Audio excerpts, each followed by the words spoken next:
Iran के बीच जारी जंग में अमेरिका की एंट्री के बाद युद्ध अब महायुद्ध में बदल गया है। पूरी दुनिया की नजर अब सिर्फ और सिर्फ इजराइल ईरान युद्ध पर टिकी हुई है। अमेरिका के हमले के बाद ईरान ने इजराइल पर हमले तेज कर दिए हैं, जिसके बाद इजराइल के तेल अवीव और हाइफा में चारों तरफ तबाही का मंजर है। जिसके बाद इजराइल ने पलटवार किया, ईरान पर हवा और जमीन से ताबड़तोड़ मिसाइलें और रॉकेट भी दागे हैं। इजराइल के हमलों में अब तक 850 से ज्यादा ईरानी अपनी जान भी गंवा चुके हैं। तो वहीं नेतन्याहू ने ईरान के यूरेनियम की लोकेशन मिलने का बड़ा दावा भी किया।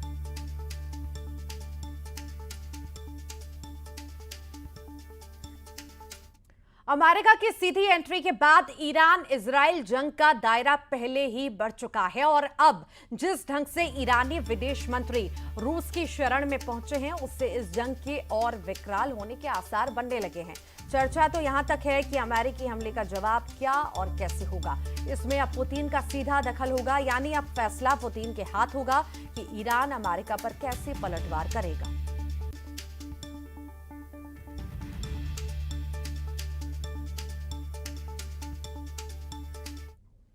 ईरान ने इजराइल पर पलटवार किया है। ईरान ने इजराइल पर मिसाइल से हमला किया, जिसका एक वीडियो भी सामने आया है, वो भी आपको दिखाते हैं। ये देखिए तस्वीर, किस तरह से ईरान ने इजराइल पर पलटवार किया और इजराइल पर मिसाइल से ये हमला किया। और आप अनाउंसमेंट सुन सकते हैं, अनाउंसमेंट्स हो रही है।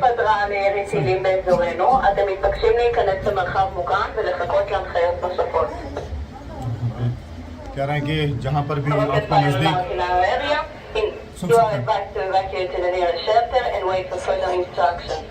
आगे की इंस्ट्रक्शंस के लिए वेट कीजिए। जो भी नजदीकी शेल्टर है, बंकर्स हैं, उनमें जाइए।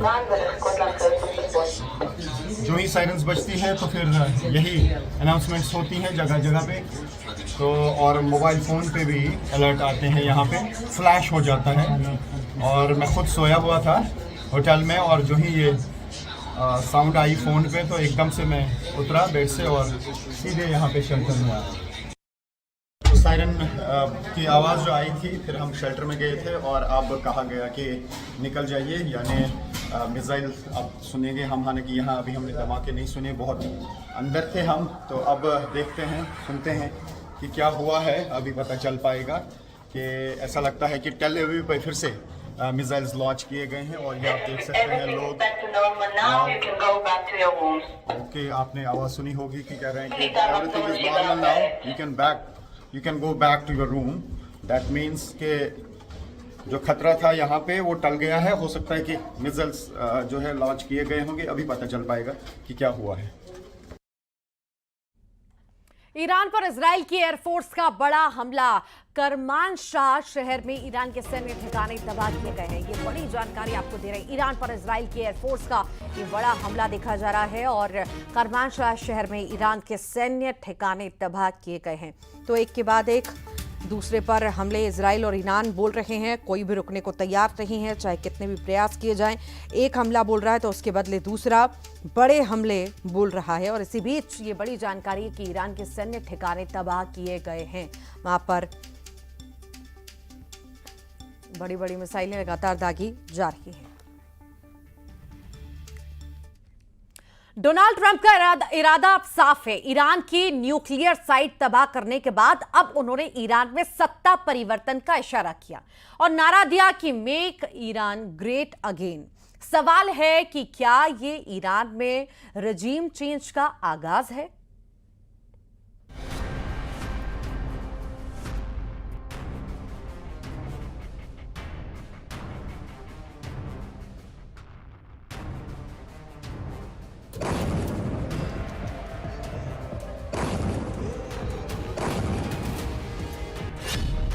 मागा के बाद ट्रंप का मिशन मीगा।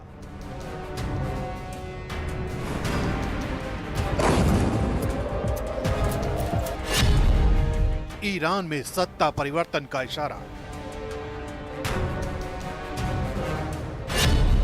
तेहरान में हलचल, वॉशिंगटन में बेचैनी।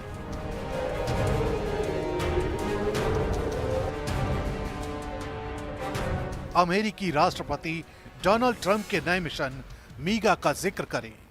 उससे पहले ईरान के इस नए मिसाइल हमले की ये तस्वीरें देख लीजिए।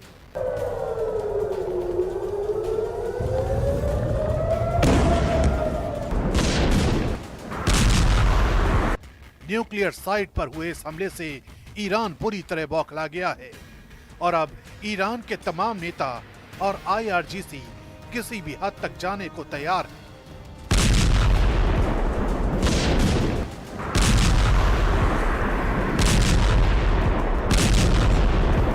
लेकिन इजराइल के खिलाफ ईरान के पलटवार की इन तस्वीरों के बीच अमेरिका के राष्ट्रपति डोनाल्ड ट्रंप के सोशल मीडिया पोस्ट ने वॉशिंगटन से तेहरान तक हलचल मचा दी है।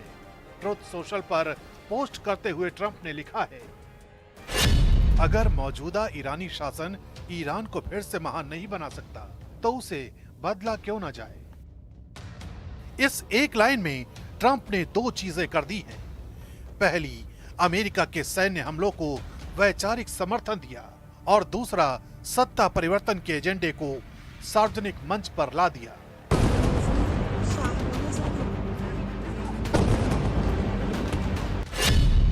ट्रंप ने इसे मीगा यानी मेक ईरान ग्रेट अगेन नाम दिया है, ठीक उसी तर्ज पर जैसे उन्होंने अमेरिका के लिए मागा का नारा दिया था। अब ये कोई साधारण बयान नहीं है, बल्कि पूरी दुनिया को संदेश है कि अमेरिका अब तेहरान की हुकूमत से खुश नहीं है।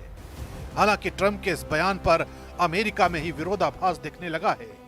वाइस प्रेसिडेंट और पेंटागन ने इस बयान से खुद को अलग दिखाया है। उपराष्ट्रपति JD वैंस और डिफेंस सेक्रेटरी पीट हेग्सेथ का कहना है कि अमेरिका का ईरान में सत्ता परिवर्तन जैसा कोई इरादा नहीं है। ईरान पर हमला सिर्फ उसके परमाणु कार्यक्रम को रोकने के लिए किया गया, न कि सत्ता परिवर्तन के लिए। लेकिन ट्रंप की बातों को खारिज करना आसान नहीं। उनकी बातों से ये लगने लगा है कि अमेरिका की असली मंशा अब हुकूमत गिराने की हो सकती है, यानी सिर्फ बम नहीं, अब विचारधारा भी भेजी जा रही है। इस बयान के बाद अमेरिकी खुफिया एजेंसियों को डर है कि ईरान समर्थित संगठन अमेरिका या उसके दूतावासों पर हमला कर सकते हैं। जानकारों का कहना है कि यह बयान एक तरह का डिप्लोमेटिक मिसफायर है, जो अब अमेरिका के अपने ही सहयोगियों को उलझन में डाल रहा है। यानी ये शब्द सिर्फ ईरान नहीं बल्कि पूरी वर्ल्ड ऑर्डर को हिला सकते हैं। यही वजह है कि ट्रंप के बयान से ईरान तिलमिला उठा है और इस बयान को युद्ध की घोषणा वाला बयान करार दिया गया है। सूत्रों के मुताबिक तेहरान के लिए अब ये केवल परमाणु ठिकानों की सुरक्षा का मामला नहीं रहा, बल्कि सरकार को बचाने की लड़ाई है। सुप्रीम लीडर खामेनेई के सलाहकारों का मानना है